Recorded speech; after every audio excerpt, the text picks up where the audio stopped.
एक जंगल में एक चिड़िया रहती थी जिसका नाम चमेली था। चमेली बहुत ही प्यारी और बहुत ही मेहनती चिड़िया थी।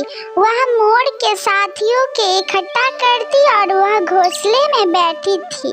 जब उसने सोचा चलो मोर पंख लेकर आते हैं, तब वहाँ से उड़ गई और रास्ते में उसने देखा कि कुछ मोर सो रहे थे, तो चुपके से वहाँ गई और कुछ मोर पंख उठा ली और अपने घोंसले में चली गई और सजाने लगी।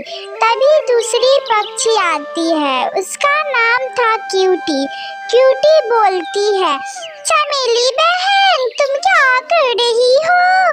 तो बोली चमेली, मैं अपने घोंसले को सजा रही हूँ, मैं पेट से हूँ, मेरा बच्चा होने वाला है, इसीलिए मुझे मोर पंख बहुत पसंद है। दोनों सजाने लगी। फिर क्यूटी बोली, चलो बहन दाना लाने चलते हैं। चमेली बोली, ठीक है चलो। दोनों दाना लाने चले गए। जब एक बाग में बैठी जहाँ सियाम बहुत सारा था, दोनों दूर बैठ के देख रही थी। वहाँ के एक मालिक एक कौवा था, वो वहाँ पे बैठा था और देख रहा था कि कोई मेरे बाग में तो नहीं है। इधर उधर दोनों देखने लगा। फिर झाड़ी के पीछे से देख रही क्यूटी और चमेली गए धीरे धीरे और एक आम तोड़ लिया।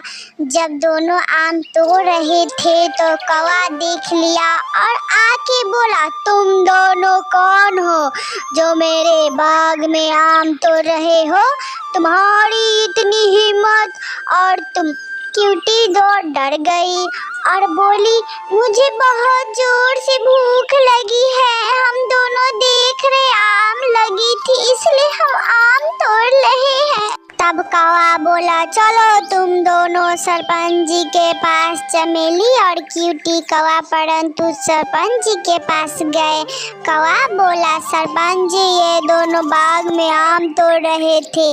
तभी चमेली बोली, जी सरपंच जी, आम खाने का मन किया तो मैं तोड़ ली हूँ सरपंच जी।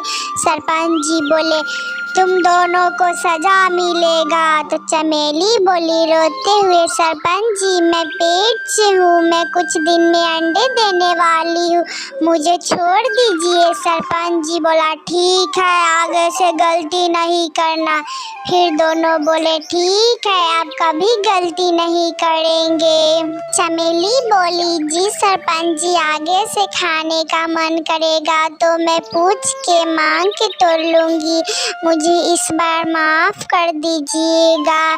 फिर दोनों वहाँ से उड़ गए, अपने घोंसले में आ गए। दोनों मोर पंख के घर बनाया और चमेली खुशी खुशी अंडे दिए। फिर माँ बेटी उस घोंसले में रहने लगी। हमें इस कहानी से ये सीख मिलती है कि किसी के यहाँ पर चोरी नहीं करनी चाहिए, हमेशा ईमानदारी के साथ रहनी